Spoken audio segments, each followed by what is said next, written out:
Ladies and gentlemen, welcome back to the True Life Podcast. Got a great show for you today. For those who may not be aware, we are here with the one and only Simon Vanderels, a microbiologist, a transition guide, and quite possibly the coolest new word out there is the Anthropocene Wanderer. Simon, I'm so stoked you're here today.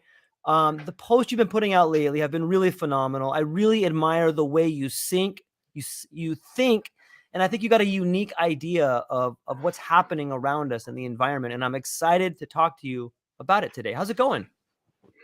Thanks, George, for having me on. It's fun to be back, and also thanks for the compliments on the type of posts I write.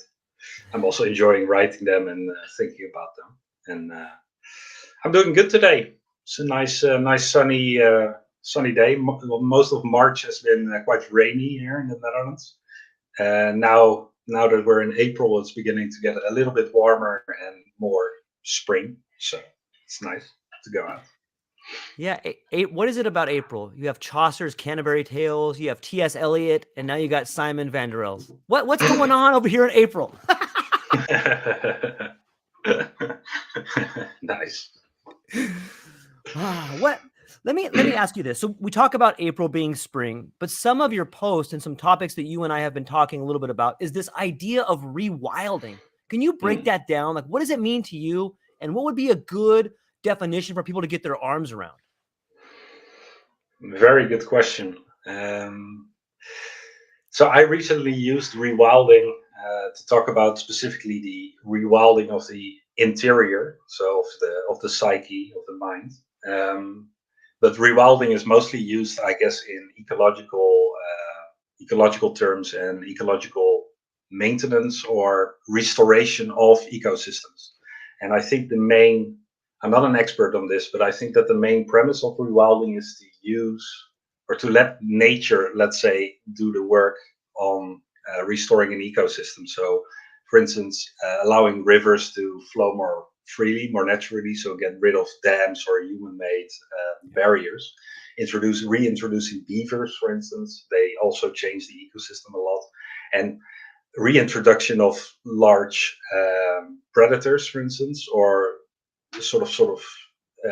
animals that operate on the top level of the trophic system. So whales or wolves or these kind of things. And to let nature do the work, as it's like, okay, life, as arbitrary as it sounds, life actually wants to live and does the living. So it's sort of getting our hands a little bit off it, just putting the right things together and maybe minimal maintenance, but then just letting it go ahead. Yeah, it's a great way to put it, and I think the two of those are really connected. You know, when we look at the world around us that's tied up with fences and tied up with, no trespassing signs and barbed wire, it's almost like we have tried to put on our own sort of world on top of the world, and like it seems as if we're going further on. And maybe you can draw a parallel to the inward side or what's happening on the inside of our thought process, but it just seems like it's failing. And this rewilding idea of, hey, let's get back to nature, let's let nature do the work. There seems a real parallel between what's going on in our minds and what's happening out in the world. Like, would you agree with that? For sure, I completely agree with that. So well put. I think it's the idea is the world is within, the world is without. And I think previously we talked a bit on Ian McGilchrist's work on the left and right hemisphere and his study on that. I think the way that we organize the world. So, for instance, a city is already a virtual reality in a sort of sense. It's let's say thought made manifest. So how we construct our buildings is not a naturally occurring way. It's not like erosion and wind will at some point construct a house. It's a construct that we build. So it's something that's present in our mind, and through our hands and our capabilities we place it. And the dangers there and this is, of course, this is also our unique, not fully unique talent, because birds also make nests and beavers make dams and stuff. But it's our, I would say that is our main strength as a species, that we are capable of sort of reiterating on thought and constructing all these complex, how you say, complex constructions, and then manifesting them in the physical world. The problem there is, and that's where the Anthropocene term comes from, is that we change the world fit to our model, and that's our left hemispherical model, which is a sort of representing of the present. So we create pictures, so to say, or snapshots, or thought constructs of reality. We link them in our brain, and we link them to our myths and all our other structures and language and stuff, and then we impose it on the territory. So it's the danger that we walk into is that we change the territory for the map that we have in our heads, instead of updating the map for the territory. And the Anthropocene is so the human-shaped world. That's what the term means, I guess. And this is also, of course, it's very much a problem that starts in here, with the interior, and then manifests in the outside world. And in the interior, I think it manifests due to, or in a way, how you say, that we might get stuck a lot in our concepts of the world, and also our concepts that we culturally inherit, for instance, when we grow up. So maybe cultural concepts on what it means to be a human, or what it means to coexist with other people, how to collaborate, how to just the way of being in the world is then most informed by these maps that we have. And these maps, so these cognitive maps, might not be up to snuff or up to speed or fitting reality anymore, or they never fit reality quite well. And I guess Rewilding, how I meant it, is pointing towards that part, is to see, can we let go of our maps somewhat? We need maps. This is how our brain works, I guess. So we need a view or goggles to see reality. We construct reality in that sense. There is a real, I believe that there is a physical reality outside of only our cognition, but we need our cognition to make sense of that. But what I would point towards is that we might want some rewilding, as to have this map be organically updated towards whatever the physical real outside of us is doing, and what we are doing to it, and how it's changing. Yeah, I love that idea of maps. And what it seems to me like, if you go back and you look at these old maps, whether it's like the Piri Res map or these, some of my favorite maps, like the ones from the Middle Ages, where they have like a giant octopus in the middle of the ocean, or like a giant sea creature or something like that. Yeah. And like I think of those as our mental models today. Like if you're just listening to this, like just imagine one of those old, like kind of black and white maps. It's almost a sepia tone, and it has like a giant octopus, and it's just catering over a ship or something like that.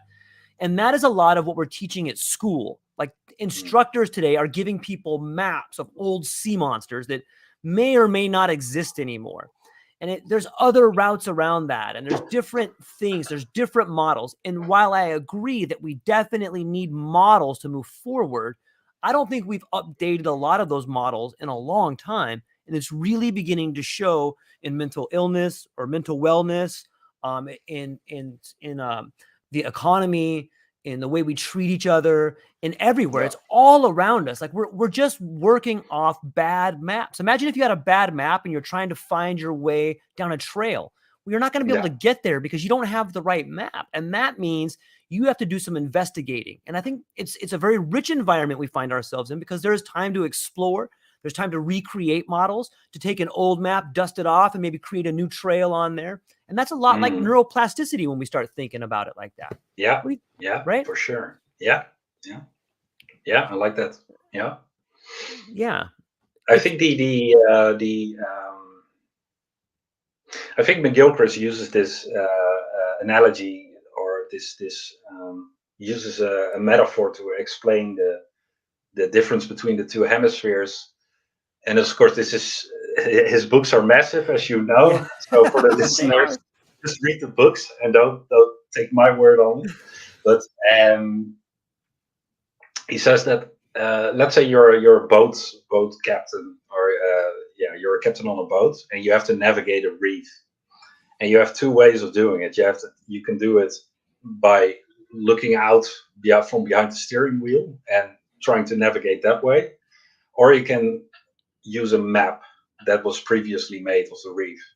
But if you would have to pick which one you would use, if you can only use one, which one would you use as you are navigating through it?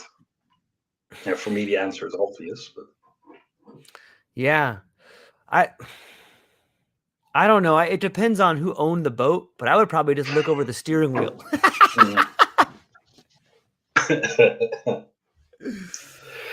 Yeah.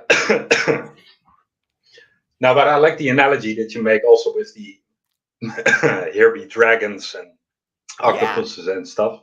Right. That's the I would say as a myth. I coughed a little. As myth makes up our reality, or are the foundations of our sort of collaborative stories that, well, we build society around. Mm-hmm. If there's faults in the foundation, or if in the blueprint of how you build up ideas, then those will, of course, echo through. And if a civilization has a very long arc, or a long arc in time, has to build on these myths, then of course you're going to end up in the end with a whole lot of cracks in the foundation in the end, or if it's used in all the stories that are built on it. And I guess on an economical level, there's of course the myth of progress, and these large things. It on some level, when I think of myth, I think of the idea and something that seems to be in all history books, or what seems to be in all cultures, is this idea of storytelling, and this idea of being able to relate history through stories. And we come to myth that way. And it's interesting to me to see how many like archetypes are there. And it seems like every culture has like the wounded healer, or every culture has the underdog, but there's so many of these exploration myths that move through different cultures. It's like our personal story right there. And when I think of rewilding not only nature, but remodeling the maps in our mind, I think that there's no better way to do that than to return to the classic stories of what humanity is about. And I see that with the ideas of McGilchrist, and I see that with the ideas of a narrative in play. Whether it's, look at the way in which today's media tries to control the narrative. Like they're desperately trying to control a story so that they can get everyone out there to see the same thoughts, to be on the same page. Even if it's a silly map, they're like, look at the silly map, this is it, and they're trying to sell you this idea, because they know that everyone has to have skin in the game on some level, right? Is that the idea with controlling the narrative and maps and changing reality, and maybe why it's not working so well today? Yeah, most likely. Let's see. What I think is that we're we're living in a very interesting time, in a unique moment. I think this is also what postmodernism, of course, alludes to. So you have modernity, or we went into modernity. I'm a sort of amateur philosopher. I try to read up on these things. So again, this is my understanding of it. And we had the myths of, or we had the coherent stories of modernity. The myth of progress was a very strong part of this. And the myth of progress was underpinning both the sort of Western development in the Western economies, but also in the sort of the Soviet stories or the communist stories. It's also the idea of man-made paradise through technology. That's like a very short descriptor of the myth of progress. And because society and how information was propagated through society was fairly top-down or fairly centralized. So with the invention of the printing press, it's also said that that was the invention of ideology, because you had a mass-produced, reproducible, or you have mass production of a singular idea, which can be spread very quickly throughout a population, and then people can adhere to this idea. And then you get, they say, like, ideology as a sort of, as we use the map metaphor, ideology is a map to watch reality through. So it's a set of goggles that you can code information from reality, and it allows people to quickly adhere or quickly see the world in a similar way, and which is a way of course, moving populations and getting great works done, either very terrible works or actual great works, but great in that sense. You're right. And of course, religion previously, like world religions, were also capable of doing this. But I think there's a very similar structure in these kind of ideas. And then in a postmodern society, I think that's most likely due to information overload.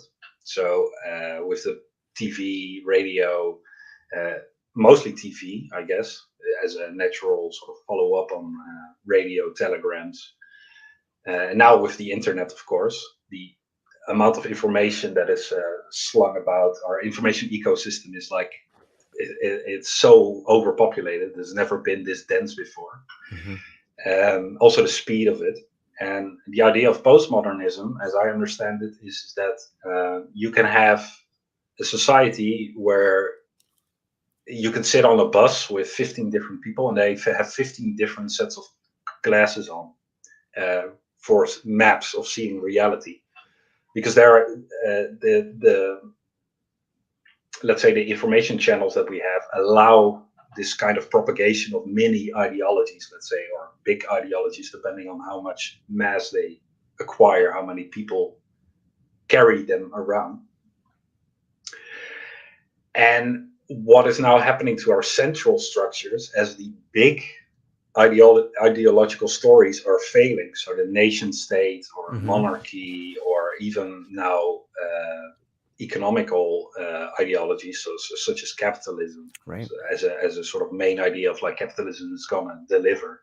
Well, we saw the fall of the Soviet Union, so that main ideology also collapsed. Now there's a lot of sort of competing organisms. I like to think of ideas, ideologies, religions, that these are actual organisms. I like that. Yeah. So there's a lot of competing organisms for a large organism, which is sort of the previous idea of I would say the state, or the sort of central governance. You maybe can picture it like a very large tree in a forest, and you have all these smaller organisms or these smaller ideologies, which are like other types of trees, or maybe even fungi that are growing on the tree and decomposing it. Yeah. And this large tree is trying to put all its effort in surviving, but it's already dying. And in that sense, it will try to send out a very clear message on no, this is actually reality. So there's a competition between ideologies and the amount of people that are getting, let's say, colonized by ideologies, different ways of seeing. And there's a competition for who gains the most mass. And the legacy systems, such as state governments or larger organizations, of course, they have a lot of skin in the game, and they control still a lot of the wealth and also the system. So they will try to stay alive. There's hardly any animal that dies gracefully. And I would say humans also don't die gracefully. Yeah. I like that. It's a really well said. And I like the concept of thinking about ideas as organisms, because they're fighting for their life. They're fighting for oxygen, and they want to continue to colonize. And in some ways, you can look at your life like an idea.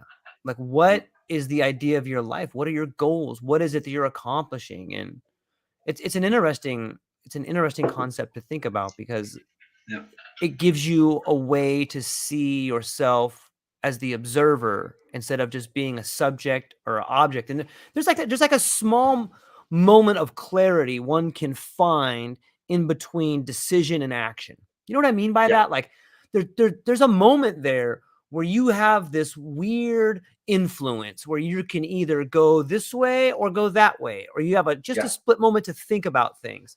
And when you find that time, I think it can change your life. And I do think that is part of the rewilding or the reimagining of your life, right? Yeah, well said. Yeah, and I think so it's clear we both have experience also with psychedelic compounds. Yes. I also practice meditation. These kind of experiences and meditation and sort of this development of consciousness allows you to put a little bit of a space between the thought and the observer, or the thought and the action. Yes. And the moment you can separate those, that helps, because then you can also start seeing indeed your interior as an ecosystem. Because already looking at yourself, so the human body, it is an ecosystem. I'm a sort of swarm. A multicellular organism is already a composite of all these different types of cells. They share a genetic code, but in structure they're completely different. So I am a collaboration of organisms, and the aggregate of that thinks it is Simon for some reason. Also, I carry in my GI tract, I carry about the same amount or up to 10 times the amount. These calculations are a bit iffy, but this is roughly the figure. So the same amount or up to 10 times the amount of microorganisms. So what am I? I'm a walking aggregate of different cells collaborating with also different organisms collaborating inside my GI tract and providing me with different chemicals and doing decomposition for my food, and I feed them as well. If you look at that, that's just a physical reality of my body. If you then translate that to our psyche, why isn't the substance of our psyches or our interior, isn't that also the case? Isn't that also a composite of all these different types of presences? So even in our cells, we have retroviruses that are inserted in there, and that are part of us already for millions of years. We have transposons, which are small pieces of mobile genetic elements that can jump around in genomes. You can also picture these as organisms. So playing around with this, then this metaphor of rewilding the interior, you become more of adding this little bit of distance from whatever thought you might have and whatever action you might want to do.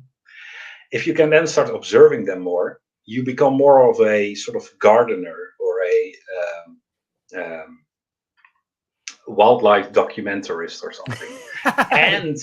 and you have access to playing around with it a bit. So you can say like, no, I want to feed the wolves a bit more, or we do have a little bit too many buffalo now in the system. Can I observe the buffalo and see what they need, so we can get something else in that space? Can we let the river go a bit more free? And using these kind of metaphors, you can start playing around with the interior of like, okay, what are the fences that I have in my head? What are the places where I feel a lot of friction? Maybe there's a lot of barbed wire on that fence. Maybe you can bring some bolt cutters and get rid of that. Or maybe I can infuse some I don't know, maybe infuse some like vines, let some wild plants grow over them, so overgrow them. Yeah, I don't know. I like this kind of playful thinking, and it's also a way of if we're talking symbols and language and these kind of Yeah. things, it's a more playful way of talking with yourself in a way. And it's re-symbolizing certain thoughts, giving them a name helps, and then finding ways of, okay, what does this organism need, and not fight it. So not fight like, okay, I really don't like this part of me or these thoughts, and this is not nice, and yada yada. Yeah, you can start bringing napalm in or start hunting them, but I guess we both know that hardly ever works. It's the same with, like, if you have a challenging psychedelic experience. Yeah, it's something that you have to go through, instead of, you cannot fight these things. And then, well, you can take a little bit of wisdom and see if you can get a healthy ecosystem going, and through there, uh, yeah, you're most likely your general experience of life will be a bit healthier. Yeah, I love it. It's really well said. It's fun to get to see the emissary begin to fail. The master is known all along. And it's Yeah. there's another as great as that book is, and as forward thinking as Ian McGilchrist is. There was another I was reading this other book. I'll send you the title of it. I think it's called Altered Please States do. of Consciousness. And it's a book from the 70s, and it's all these different scientists talking about the way in which we think. And one of them had brought up this point that it's so strange that here in the West, we have decided that verbal acuity and linguistics seems to be a higher order of thinking than mental imagery. And why should that be? And what you just described about whether it's the woods growing over the fences, or whether it is feeding the wolves, or whether it is, feeding the bear that becomes you, like, whatever image it is, like, I really think that is something that is changing the world. Like, your thoughts become you, and the better you can imagine them in a physical form, or a story form, or a mythological form, the faster you can make change in your life. Because the images are, in my opinion, I think that the world of mental imagery is vastly superior to linguistics, because it shows you what you want to do, or what is possible. And linguistics has a tough time catching up with that. Like, it's really good. The scalpel's beautiful, but it's that mental imagery that shows you connections. It's that mental imagery that can really help you become what you want to be. And I want to share a quick example of something that happened in my life. For a long time, I found myself, and this is after a few years of doing some real deep work with psychedelics and meditation, I came to this understanding that what I didn't like about myself was that I didn't have a lot of courage. I kind of felt like the scarecrow in in whatever The that movie Wizard was. of Oz. Yes, thank you. Yeah.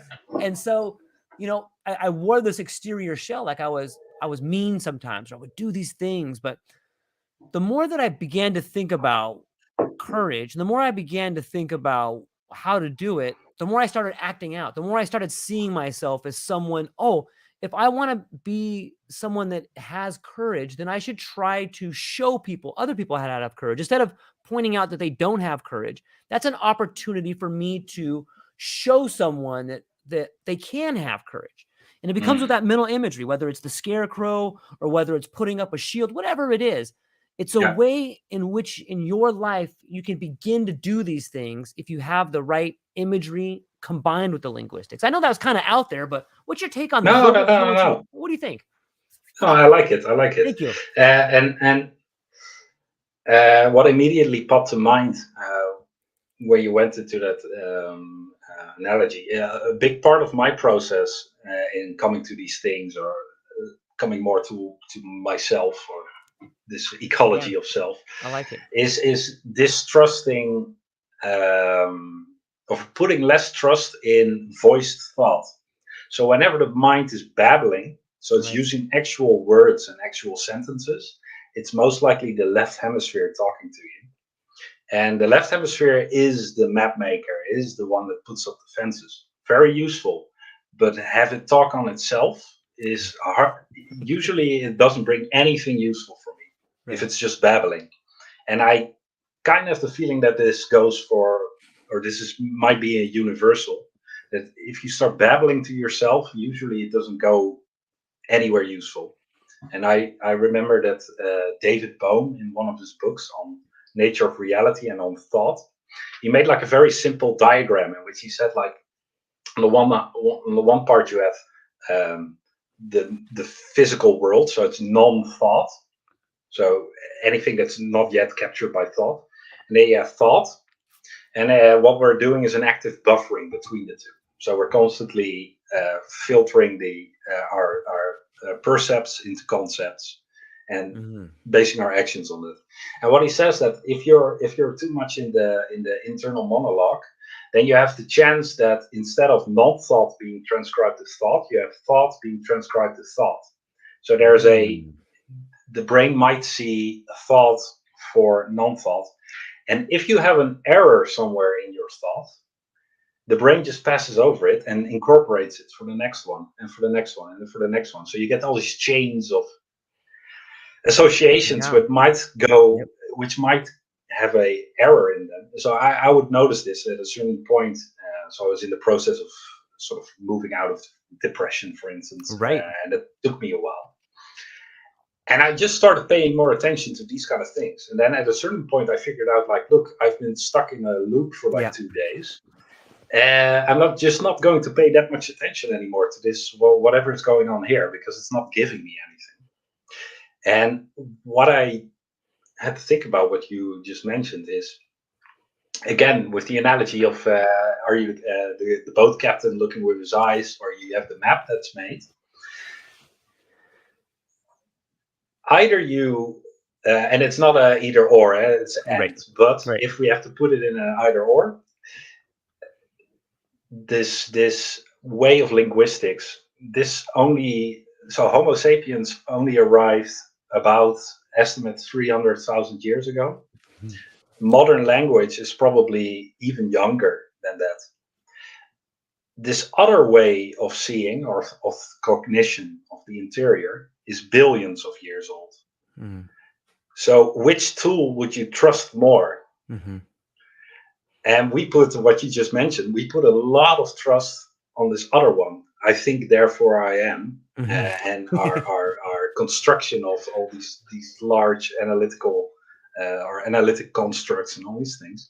Well, actually, this way of single word or images or myth, this is a way older way of being and of being in the world. And this is also, humans we aren't unique in the sense that we didn't, I believe so, I'm a biologist, we didn't arrive at the scene from nowhere. We are also in a tradition, and we evolved with this massive heritage of the natural world. So we carry actual bulls in us. We carry memories of being something other than an ape in us, even so in our physical body, let's say.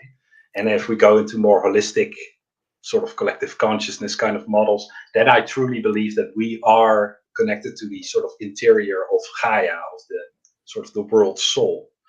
So, and that one doesn't speak in like a nice written letter.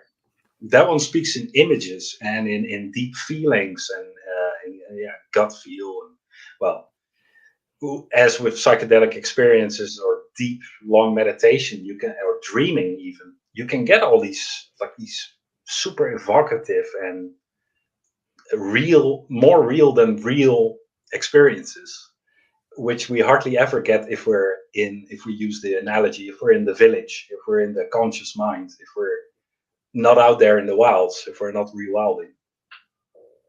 I love it. Language is something we use to tie up time, right? Like we use language to talk about right here, we're this thing, but imagery, I wrote down a quote that says, a basic problem in understanding human thought has to do with the fact that we inevitably rely on some aspect of language to determine the nature of private experience. Yeah. And so, like, I can't explain to you exactly what I'm thinking. I can't explain to you what happened when I was on this trip. I can't explain to you what it was like when I fell in love. I can try, and I may get close if I can harness the canon that is the English language, or if I'm Christopher Hitchens, or if I'm one of these people that have this ability to just utilize the flowers of rhetoric. Like, I can get close, but it can't be beheld. And that is the difference. When I look at a nautilus shell, I can see the cycles of life. When I look at a glacier and the water that has flown down the side of that mountain for generations, I can understand what life is about.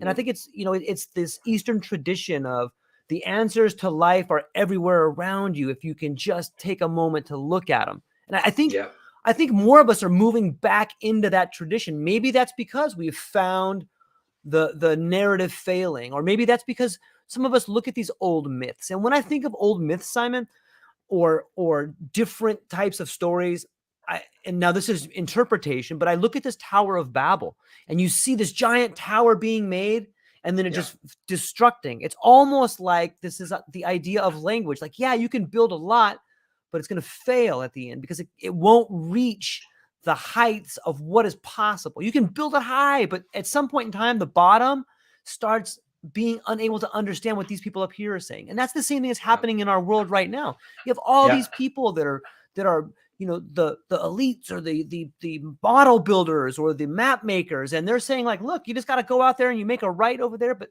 like you said earlier, the map is not the territory. And so many of us are disconnected, and we're starting to create our own ways. Is this okay? So we've explained kind of what can happen and what's going to happen. Do you think this is an exciting time to go out and rewild yourself? And what does it mean? Is it an exciting time? Is it a scary time? Or how are you feeling about rewilding yourself and the world around you? Nice.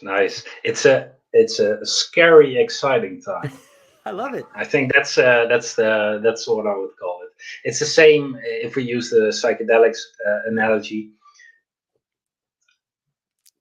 Often, if someone asks me to describe, or if I want to describe something, I say it was intense.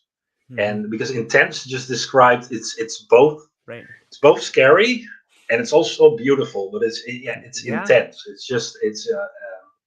It makes you feel very much alive, and I think that is, if you're on my best days, if I'm tuned in, if I'm feeling good, if my ecosystem is doing well, I feel alive.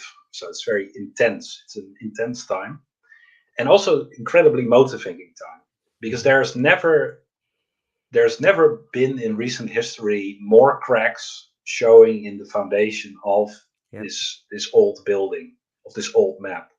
And I think a lot of us, let me talk for myself, but a lot of us are quite sick of the old building and moving into the old building and having to put on the same suit and tie, and all metaphoric.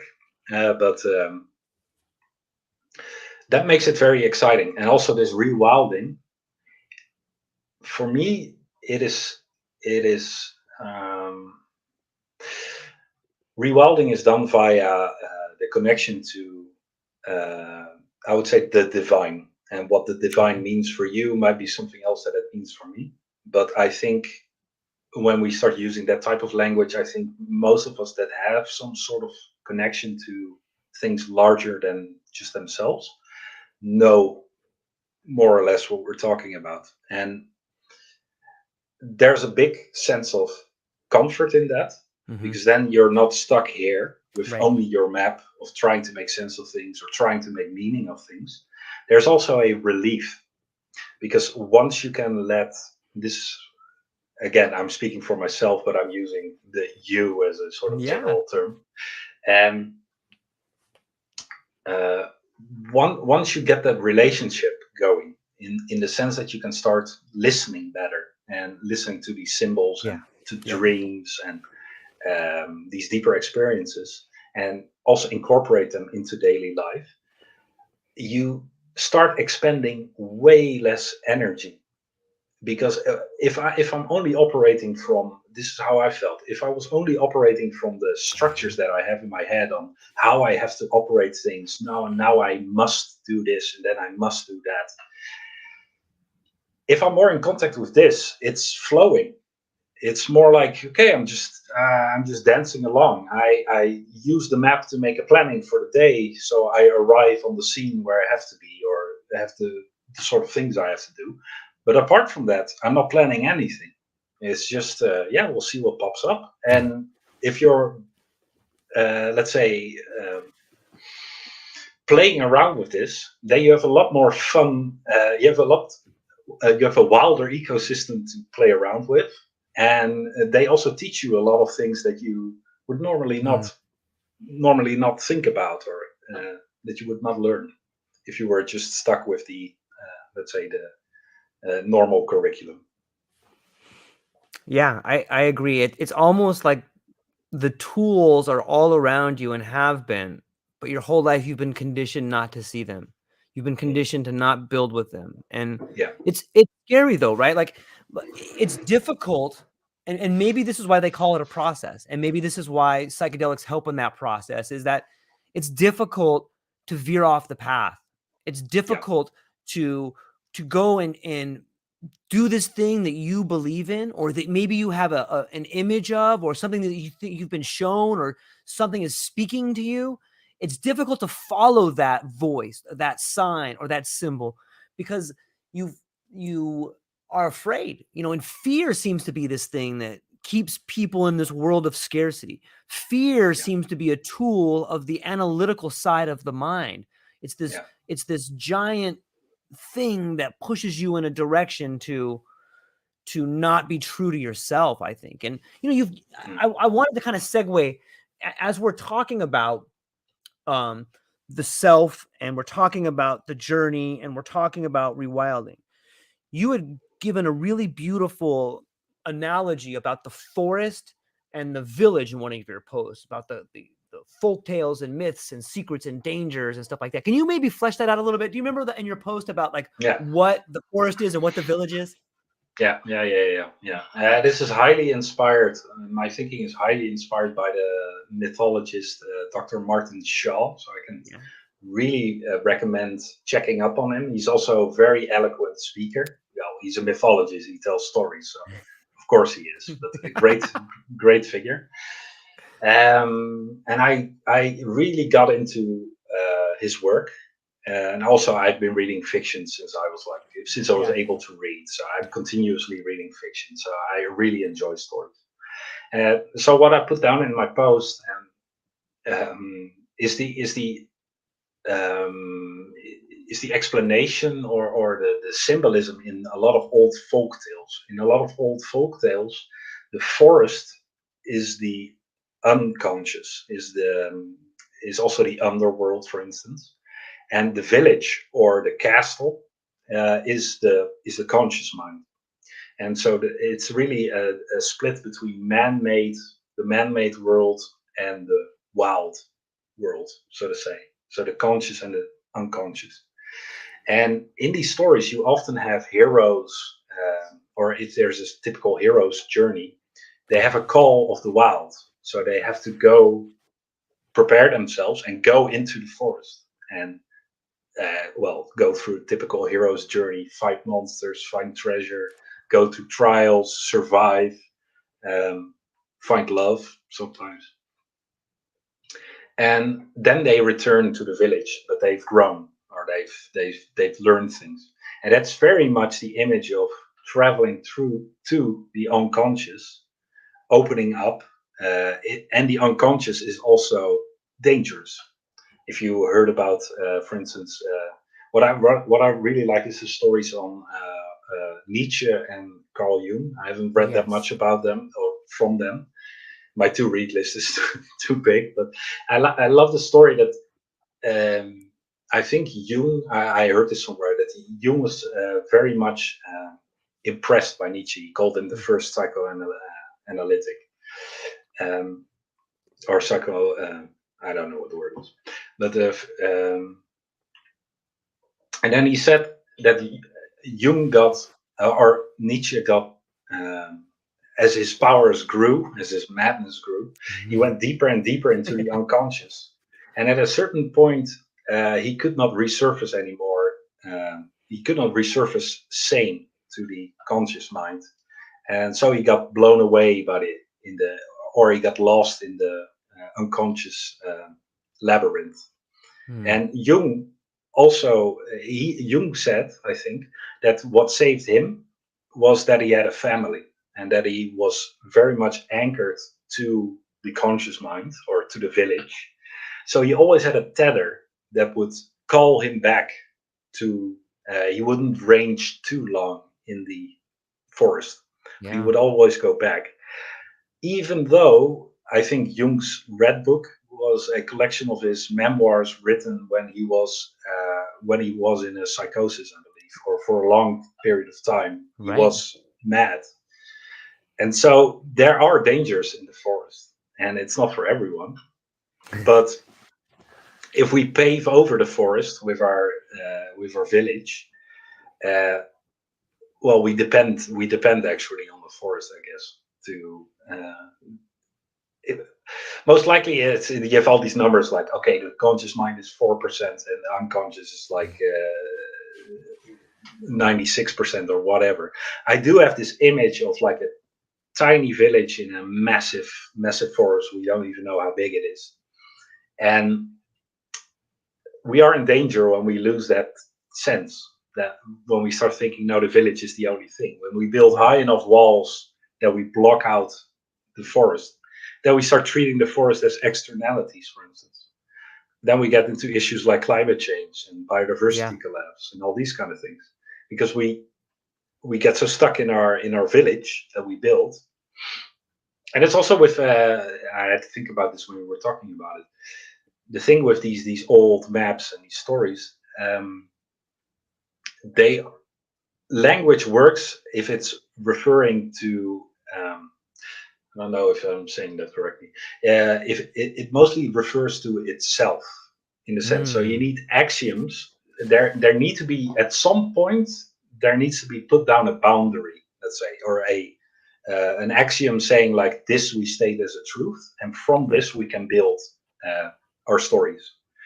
And if those truths start shaking, if those are the foundations of the Tower of Right. Babel, the Tower of Babel is built on a certain set of assumptions, Sure. which might be to a certain extent true, but everything changes in the world. So at a certain point, these assumptions are also sinking in the so that the forest is reclaiming them or whatever. So when something gets too big, it's time for a collapse and Yeah. recomposition. Yeah. So just some ramblings. No, it's so true. It's so true. Everyone is talking, not everyone, but for a while we went through this phase where people are trying to redefine gender and they're just redefining everything.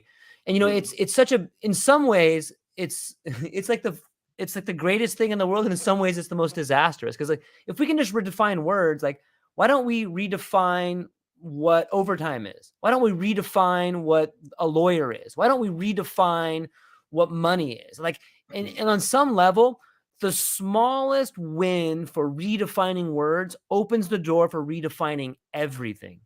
And Mhm. you can't you get them all together. You can't just have one. If we're going to redefine what this is, then we get to redefine everything. And I Yeah. think that whether some people get that or some people don't get it, or whether that's just a cycle of humanity. My Mhm. grandpa used to say, if you want a new idea, read a really old book. And Yeah. in Yeah. some Yeah. ways, right, like we're Yeah. just maybe what's happening, Simon, is that we have to forget or we have to give up things so that they can be rediscovered and reimagined Yeah. later. That's the process of Yeah. building, and Yeah. and we're seeing that now. Is that Yeah. something that you think is possible? Yeah, I like it a lot. I immediately get again the image of if you have I like natural metaphors. If you have a large tree, Yeah. if something in an ecosystem dies, it's not stuck there. It gets decomposed, right? Yeah. Yes. So if a tree is an ideology, for instance, so it's a large structure made up of different signs, symbols, words, meanings, and this forms the edifice, this massive tree. if it falls, so it's painful, it crashes, it doesn't mean that the individual words in that tree or in that composition are bad. No, you Right. just need decomposition, and Right. after it's decomposed, all the resources that were in that thing are become available again to the whole surrounding ecosystem. Hmm. So it's actual this cycle of birth, growth, decline, death is necessary for everything. And I think Right. language, we talk about language as it is a living thing. We can talk Right. about dead. We use the literal words like dead language. Yeah. And if you also talk about, I had to think about this when you mentioned it, that we start to redefining words. I think language we have a relationship with language. So Ooh, well language is a put. language is a living organism that is living in us, I love it. I love it. and we can try to steer that a bit. But as you might see, or as you alluded to, there's a quite a bit of discussion, of course, in the current culture and internet, and of course, internet and these information technologies are also a host to language and allow it to evolve or to clash, let's say, with all the algorithms and all this kind of stuff. Um, I still have the feeling that language is doing its own thing, uh, Mm. and you can be if you're a rewilding, right? Uh, that's why I like poetry. I was never into poetry, and don't ask me to write a poem, but I'm growing into it as I'm liking it more and more, and Yeah. as I'm letting go of my sort of analytical kind of thinking or that mind. If I open up a bit, new words, new meanings, all these things we receive. We don't. We are not the Yes. author, and so these are sort of they are just looking for a host for which they can sprout. And if the forest is dominated by massive old trees, then there's hardly any light. So these tiny new things cannot sprout. So, in one sense, add some, and indeed, psychedelics. Where do they come from usually? Yeah, fungus. And what is a fungus doing in a woods? Yeah, it's decomposing. So maybe the act of taking conscious psychedelics, microdosing, is adding decomposition to the brain to allow these large trees to be decomposed, be reintegrated in the system, and give a lot of space for all these small young trees to grow, or these smaller organisms. I love that. On some level, I'm romanticizing the idea of language as a virus that is looking for people like you or me or someone out there to infect, to give them the Mm. ability to grow like the tallest tree in the forest.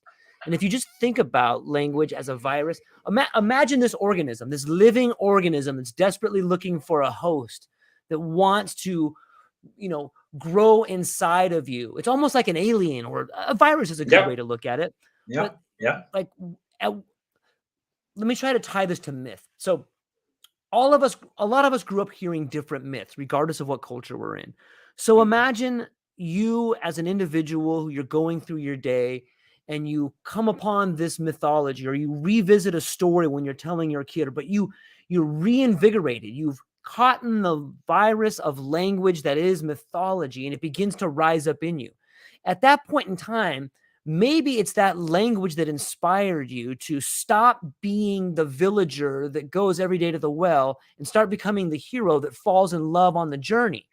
And it's this Yes, story you tell yourself, this language, this alien, this virus infects you. And as it begins to well up inside you, you begin to change. The yeah, language changes the way you think. The language changes the way you act. The language changes the way people see you. And if you yes, think about it from a poetic form, there's all these ionic pentameter and there's different ways of cadence to get yourself speaking. There's all these different ways of communicating that become infectious, that become something that changes you. And all you need to do is look back at the Homeric verses to see that it was storytelling in this certain way, this certain virus type of format. It's almost like a genetic sequencing that can get inside you. I love it, man. And the more you mm. started talking about poetry, the more I started to see these things too. Like, yes, Have you ever spoken to someone, or better yet, had a poem read to you and you got goosebumps, or you see someone's Of face get course. flush? Like, Yeah. maybe that's the real form of communication. Maybe that's how I Yeah. know I'm getting through to you, right? Yes. Yeah. Yeah. 100%, man. Yeah. We've gotten so far from that. Yeah, but the space is opening, huh? Oh, Yeah, it and is. yeah, and I was using the term. Martin Shaw uses the term courting the wild twin. It's a courtship, Yes. and what I like there, because a virus. That's why I'm also interested in these kind of. I'm a microbiologist. I work with bacteria and also a bit with viruses.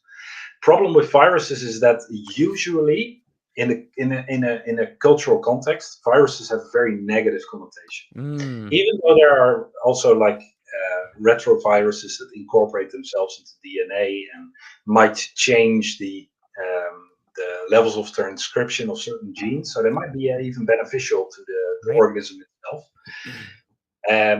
That's why I like the term that Martin Shaw uses, the courtship, and I like the imagery of animals or Yeah. wild spirits or these kind of things, because that's more of a relational a relationship. A virus is in my mind puts up imagery of code and of Mm, sort of relentless code, while I actually picture language. And again, here's also, as you were speaking, I also got these images, or I will start. I could really feel what you mean. There's also danger here, and that's a danger of the subconscious. It is what language are you speaking? mhm. Who are you courting? Are you courting something that is? Are you courting something that has your best intentions in mind, or is it something that just wants to be incarnated? That is just Right. looking for a mouth to speak through. And with these larger ideologies, you can quickly picture like, okay, this doesn't have the best for the Right. individual in mind.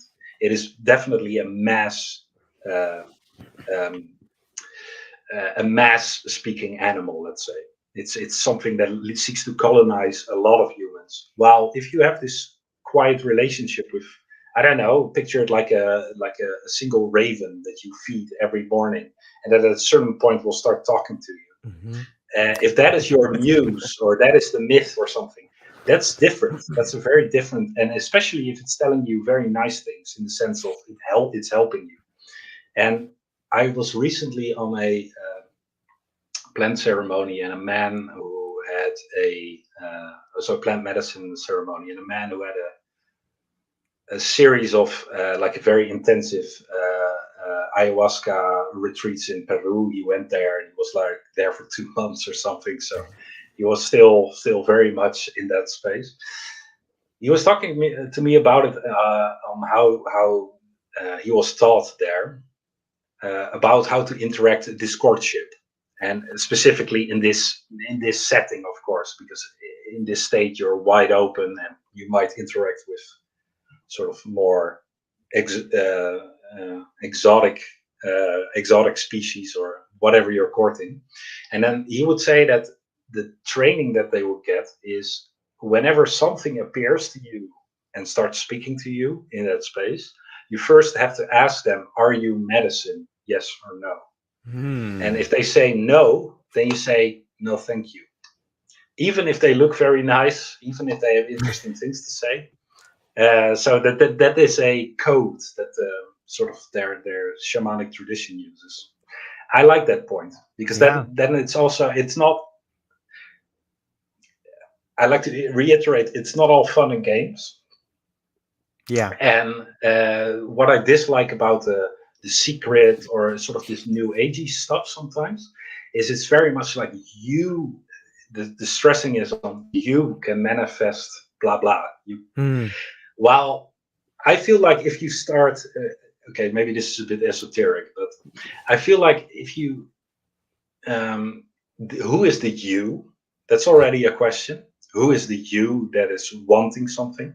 Hmm. And if you start putting it out there and you're saying like, okay, I'm going to manifest, and usually it's like very, what I've seen written. I don't want to completely flatten the whole idea, but what I've seen written was material things like, okay, you can manifest a new house or Right. whatever. then if something comes in and will just say like, yeah, I can help you with getting that, then you're like, oh, great, he's gonna help me with getting that. And it's like, yeah, maybe we should learn a bit and be a bit hesitant with these kind of things.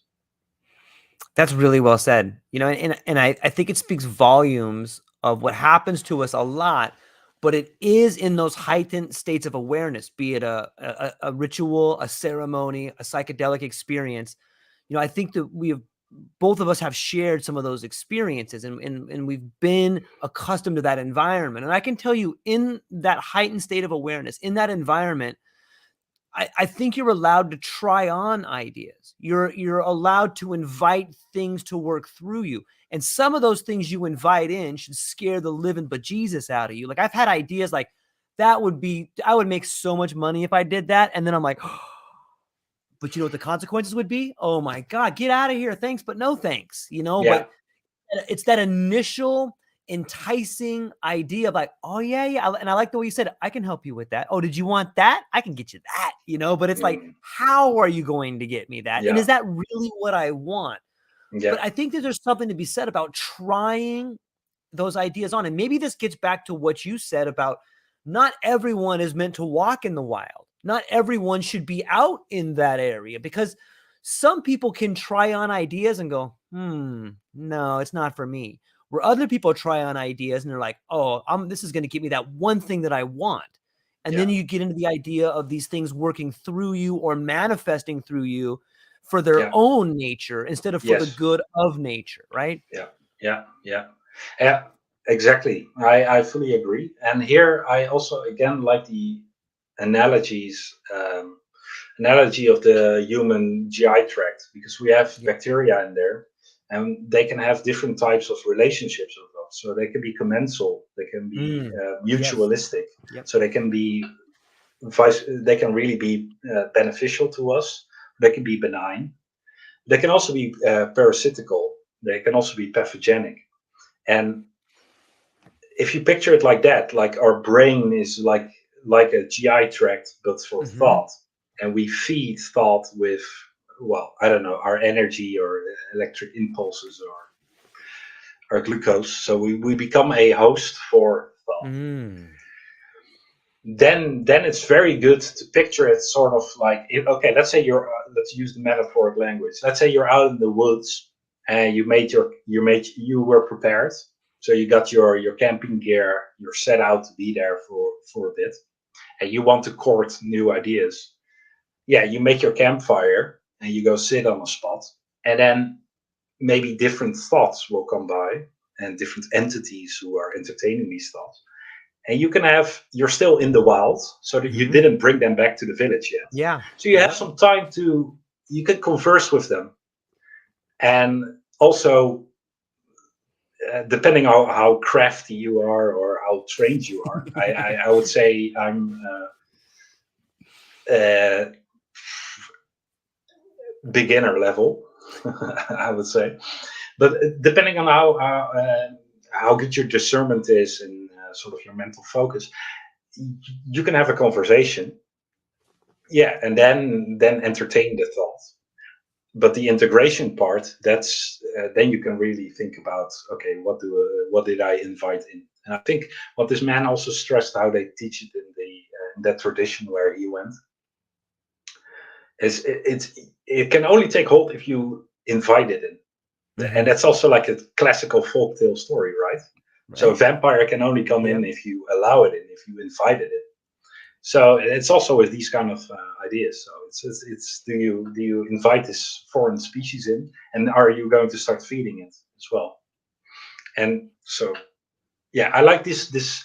I have a sense here that older civilizations or older traditions had a much more potent psychotechnology to deal with these kind of things, with knowing that language is alive.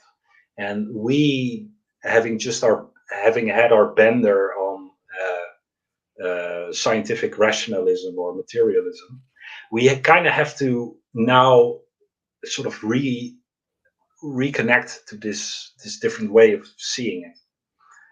because I think we're running in a society, or we're living in a society where these kind of organisms are running rampant, and a lot of them are very pathogenic. So they're really not working on the benefit of the individual or of humankind or of the species-wide or planetary-wide flourishing. They're running their own show. Yeah. And it sounds, maybe it comes into the space of conspiracy thinking and stuff, but I think you kind of get what I'm saying. It's like it's a different. Yeah, I have the sense that in the relatively short future, we'll get more and more people sort of getting a feel for these kind of ways of seeing things. I've seen the word egregore popping up a bit more, which is like it's like a manifestation of people, like collective imagery, a collective construction of gods or of spiritual entities, and it's like a very occult word, but I've seen it used more and more in sort of other types of discourse. And if we use this analogy of the ecosystem of the mind, language as a species, it makes a lot of sense. It's like a collective of people feeding the same thought, the same organism. And then at a certain point, it gets a life of its own, and then it's capable of colonizing other people. And then it can work through them. So we should be, I think, very careful in what is the stuff that we're feeding. What is the name? What is that word again? Agrophore? Egregore. Egregore. Yeah. Yeah, you know, the way you describe that, how language as a living thing and technology, you know, it seems to me like maybe language as we know it today began to fail when we started stripping spirituality out of it. Because, you know, when you think about spirituality, like it's an attempt to describe the ineffable, and it's an attempt to describe kind of what we're now like. We're putting the spirit back into language, and when you strip the spirit from language, it allows language is then allowed to strip humanity of any meaning in a weird sort of way, because it's just it's just scientific rationalism. It's just you know, this peeling back of it's only material, there's nothing else. Well, then there's no meaning, right? Yeah. And wow, I like your point here. So we strip it from meaning. The meaning is still there, but it's a different meaning. We're not aware of it. Yes, that's that's well put. That's right. Yeah. And using the analogy of like courting entities or whatever, what is a better host for these type of for a type of entity that is like, yeah, I can get you that. What is a better type of host than a person who thinks he's in complete control of his thoughts? That's so true. And that's what our worldview, of course, provides us. The myth of I am my thoughts, or I think, therefore I am. If we lose the contact with this, well, as you say, the spiritual, the metaphysical, it's still there. We're just not paying attention to it, and then we've invited all these things into the village, and we're completely not aware of them. Wow, that makes my mind race about certain things like vessels and filling ourselves up, and the elephant in the room, and the vampire you got to invite in. Like it just brings it helps to rediscover or uncover all these ideas that have been around us. And you know, I almost need a few minutes just to think about the whole idea of that, because it's beautiful, and I think there's a lot in there to think about. But yeah, I really think we're on to something, and I think it's these things that we're talking about inviting the spirit back into you, whether it's a parasite or it's a symbiotic relationship. You know, which one do you want to have? And if you're not aware, then a parasite is a sort of symbiosis. It's not a really good symbiosis, right? It's not like you guys are both getting something. It's like one thing is taking. And that's kind of what's happening in society, whether it's the model of government we have, whether it's the economic system we have, whether it's the relationship in our lives, there's a lot of parasitic things happening when it could be a give and take. It could be more of a symbiosis where everybody's getting things back, right? That's why I also, and what I would like to add, I fully agree on that, George. What I would like to add is, for instance, the work of Tristan Harris on social media algorithms and these kind of things. He's from the Center of Humane Technology, I believe it's called. If we look at how our information landscape is built, and specifically the internet, and I think the average person spends a lot of time on the internet, very unproductive time, myself included. I also wrestle with it. Hear, hear. This horrible thing. It is also designed in a very, very parasitical way. And even the word feed, we only use the word feed if we're talking about farm animals, right? So it's already here.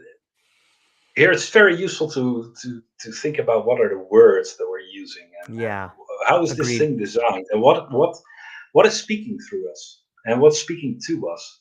Because I always feel that with the advent of so if you would say that the Gutenberg printing press was the spawning moment of ideology, then I think information technology like silicon-based computer, like servers, internet, blah blah. I think that's the next evolutionary step for ideology, because now with artificial intelligence, with algorithms and all this stuff, we've created a second ecosystem where these thoughts can manifest themselves into a physical shape, so they can carnate, sort of say. Apart from, it used to be only in our neurology, in our physical makeup. Now we've created all these exterior places where these entities can more or less settle and copy. Here come what I like here is the idea of forbidden texts in myths and in fiction. Like, oh, if you read this book, then the spirit comes out or whatever. There might be some sense in that, huh? That what you physically store is a spore for a living organism, for a thought. It's a physical, like some bacteria form spores and then they can survive for thousands of years. Well, if you create a book, if you create a server, if you create a hard drive and store things in there, it's a alternative place of language storing. And if language is a blanket term for these different types of thought organisms. Yeah, look at WikiLeaks. Like that's a forbidden text, right? Like, look at yeah. And we're living in a. I think we're also living in a situation of massive indigestion of information obesity. So wow. I have to play. I struggle with this a lot because I really enjoy reading, for instance. Me too. But if I'm if I'm spending too much time on digital media, I don't find the time to read, and I find it more difficult to read.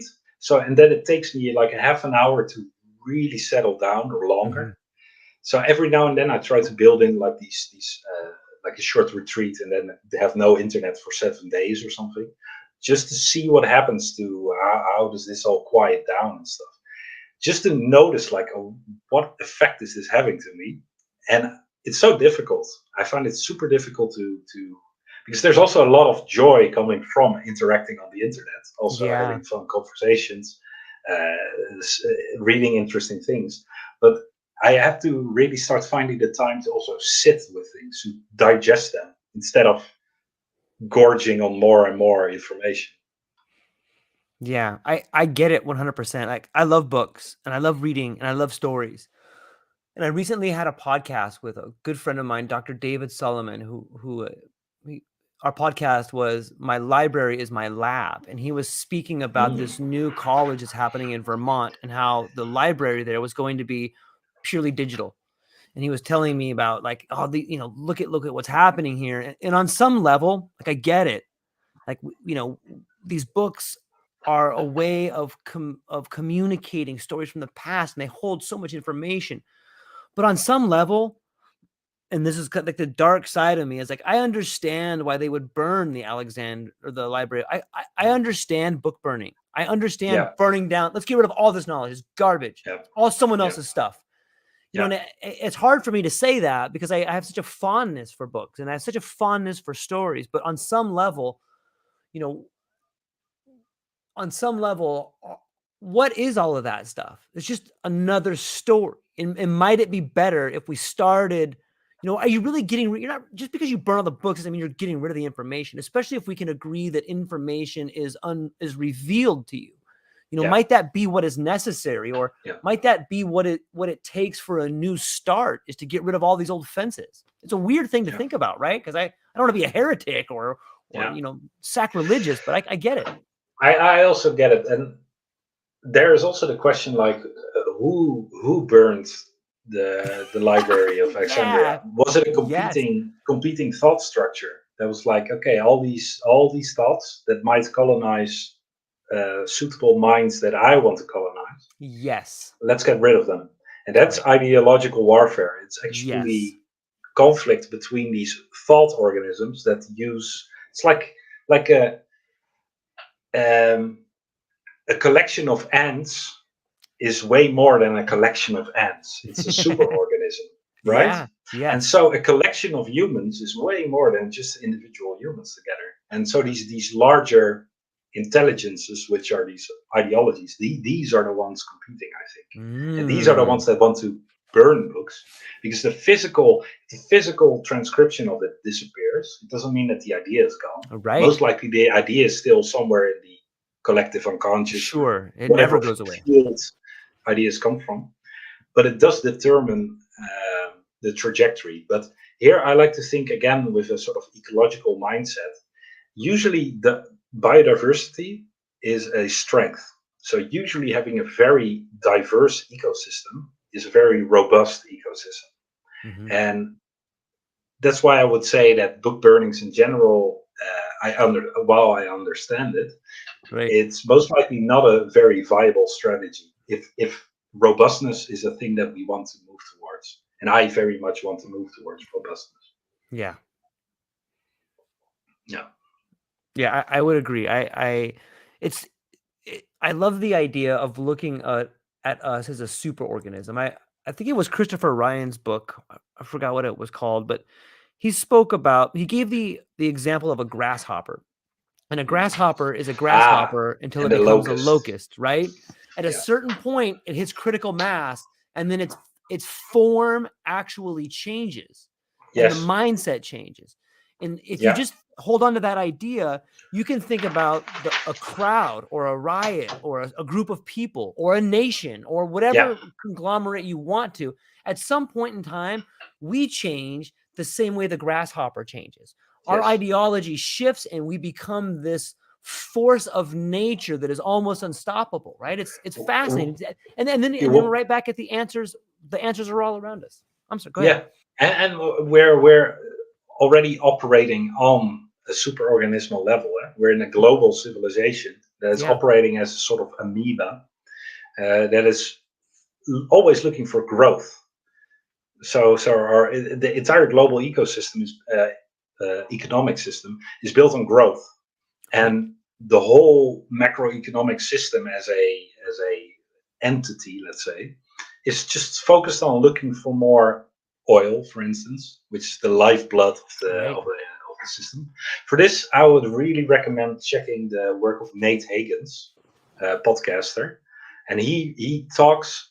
He has an excellent synthesis on how to picture our current position or what humanity, what this moment is. Super high quality, very, very good thinker. And he goes on to this superorganismal theory as well. And he has a very, I think, he focuses on energy. So on the sort of base level of what is necessary for the civilization and where do we get energy from and these kind of things. But we're talking a bit more on the ideas on the Right. noosphere or the that level. Um, With the locust is interesting, by the way, because a grasshopper and the locust are genetically they're identical. Huh? So it's the expression of the genes that changes, so the Mm. expression pattern that changes, Ooh, I and like it. that's Yes. epigenetics. So epigenetics is genetics on genetics, and that's determining um, which gene switches on or off, or more or less. And there are a lot of different ways of epigenetics changing. But the interesting part there is that these social conditions of the locust, so they change the epigenetics, and the epigenetics changes the morphology of the grasshopper into the locust, and also the behavior. Mm-hmm. And there's I've been interested in this. I didn't work on it, but during my studies I was reading up on these kind of stuff. Is how is memory encoded, or how are thoughts encoded? And it's most likely linked to epigenetics. Um, so that also for human thoughts, and they did this with also tested with lab animals to see how thought gets encoded into the genome. Because for a very simple example is uh, so take mammals, so even humans, or let's take a horse. Horses is easier. At the moment of um, fertilization, there's no neurons yet. So you only have an egg cell and a sperm cell. They go together, and that is the total genome. So you just have one cell. There's no nerve cells there. Then, as the baby gestates, it grows Mm-hmm. out. But the moment it is born, it's a horse. So within like 10 minutes, it can walk around, Right. it can eat, it can breathe. It has all these reflexes and this memory of what is being a horse. So the body moves already in a simple way, or a simple way in a natural way. And that memory was not stored in neurons, because there weren't any neurons at the moment of conception. So where is that coming from? And where's the physical storing of that kind of thing? And so with humans, it's interesting because, of course, babies are. If you look at it on a biological or sort of a natural framework, human babies are born way too early. If you Right. compare it to different types of like a horse, so within 10 minutes it can run around and feed itself. Um, and it most likely has to do with our brain size and these kind of things, but also our capacity for adaptive learning throughout life is way bigger than for a lot of animals. So there, I don't know. There's this interesting playing around with these kind of. I'm just trying to stay a little bit up to date on the sort of scientific, yeah, what is known about these things, and on the other hand, what we were just talking about, the more esoteric, like thought organisms and these things. Yeah. Yeah. And I think that is a theme that runs through all of human history. Like, we do have the ability for adaptive learning and to change models and to recreate something we never have. But we do seem to fall back on these models, and these models, whether it's the locust or, if we fall back on if we were to fall back onto a story of human history and use epigenetics as somewhat of a model, and we look at the locusts or we look at the bees, we could see the same way that locusts get to a field and eat it to death, you know, and then they begin to turn on each other. That's kind of like populism right now.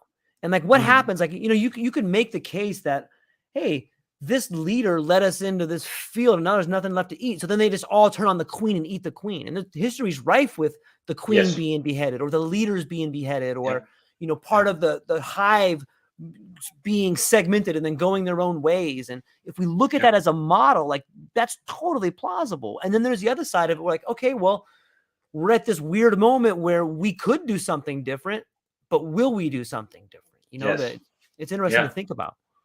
Yeah. And then I think that again, rewilding is a Yes. means of finding changing the epigenetics. I'll say it like that. Of course, it's not exactly that, but it's changing it's changing the worldviews that inhabit us and that are running us towards ruin, let's say, and inviting different ways of seeing things, and that's actively changing your interior. And what I like about this way of trying to change things is, I think in the long term, this is a way of getting out of our predicament. Because if we try to do it with uh, other ideologies, other left hemispherical solutions, then I think we're continuously running the massive risk of just making the same mistakes. Because then we're again colonizing ourselves with these massive organisms that don't really have our best interest in mind. Then we're again ran like an ant colony, for instance, where maybe the colony itself is surviving, but all the ants are miserable. I'm not saying that the ants are miserable. Most likely ants are fine as they are, but as humans. So, and if we then picture this idea of rewilding, but also doing this in co-creation with other people, is sharing again, like do rewilding together, in the sense like, okay, start experiencing, do cold river sittings with people on Sunday, spend the day in the outdoors, in quiet or in nature, share what you saw, maybe make some nice drawings or write a poem, or share whatever you're courting, and court it in a natural setting, and then let nature sort of guide us back towards sort of a life affirming way.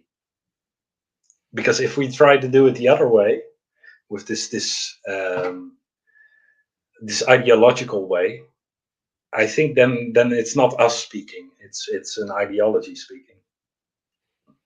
Yeah, that it makes me think. So if we take the idea that ideologies are superorganisms, and we've had communism, we've had capitalism, maybe we've been the locust for the last 250 years. Maybe we've been gorging ourselves, and now we're retaking the form of the grasshopper. Like, yeah, I don't really want to go out and conquer anymore. Like, I'm fat, and I want to go bury a hole. You know what I mean? And it seems like that the superorganism is dying. It's running out of steam, and the leader's like, "Come on, let's keep going." And we're like, "Nah, we're gonna fly over here." But like, maybe we are, maybe that's rewilding. Maybe we are losing the drive of the superorganism, so that we can retrace like the ebb and flow, right? Like, superorganism conquers and then it flows back, and maybe we're becoming the grasshoppers again and starting to rewild ourselves and realizing, okay, well, we need to take a break now, and like you said, maybe it's nature doing the work. Oh, I 100% think that nature is doing the work. Yeah, it's crazy to think we would, right? I like what you put there. There's an analogy that I really like to use that also fits, and it's also insect. It's the analogy of the caterpillar turning into a butterfly. The caterpillar's life is, if you look at it, it's mostly feeding and defending itself from predators, but gorging itself. Yeah.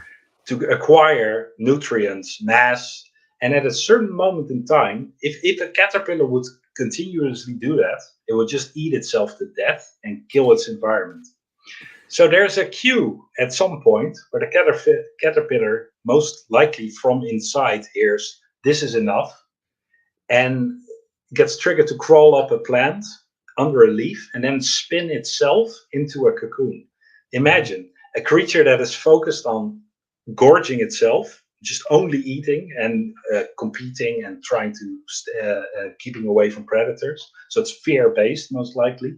I don't know what the interior of a caterpillar is, but let's be a bit poetic about it. Yeah. And so its whole life is that. And then at a certain point, it feels like, oh, this is enough. And it spins itself into a cocoon in which it can hardly move.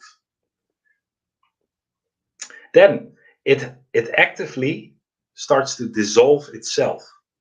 So a caterpillar first goes from the caterpillar shape. It has to die, more or less. trusting that at a certain point, the program or the plan of becoming a butterfly, so the epigenetic map, again, the caterpillar and the butterfly are exactly the same genetic blueprint, that it first has to die. It's metabolically active, but it's at a certain point, there might be a moment where it's actually a soup. And then it will start reconstituting itself into a butterfly. And then it goes out. So maybe, let's see, if I'm in my most, let's say, active hope, or if I feel life, I think like maybe we're in this process. And we're all being asked to spun our own cocoon and move into this process of start listening to whatever this cue is to become a butterfly. And it's something that the caterpillar has to first let go of all the old stuff, because it cannot stay a caterpillar. It's already it's already in its cocoon, and it cannot go back. So the only way is forward. But how does it know how to become a butterfly? Yeah, it most likely doesn't know. It just receives it. It receives it by letting go of the old. And I have a very strong feeling and conviction that that's the way we should do things.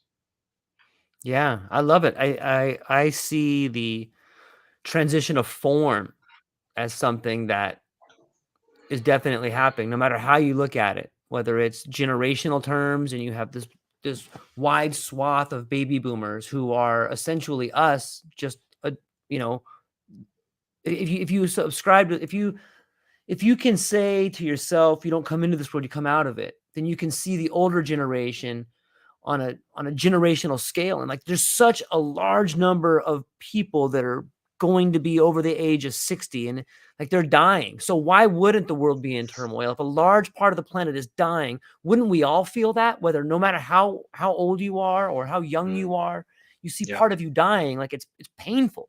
You feel it. It's hard. Yeah.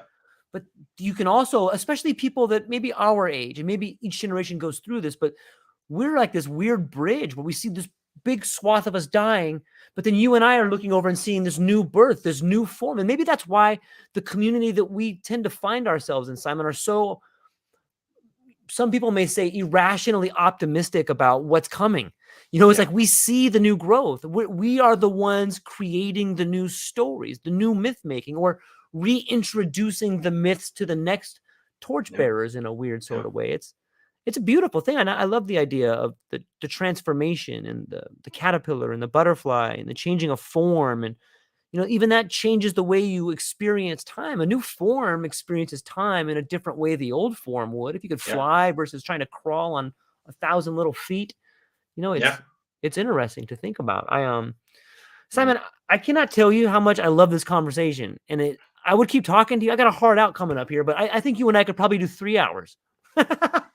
Yeah, it's really easy. Yeah. But before it's a lot of fun. It is. It's really fun. And I feel like we just kind of scratched the surface, and our conversation is really starting to unfold in its own new form. Before I let you go, though, where can people find you? What do you have coming up, and what are you excited about? I think for now, mostly people can find me on LinkedIn. I kind of like last year, I joined LinkedIn, and I'm using it a bit as a platform to post my musings. Yeah. And I like that it's a bit short format, and then every now and then I just put something out there of things that I find interesting, or just similar kind of stuff as we were talking about.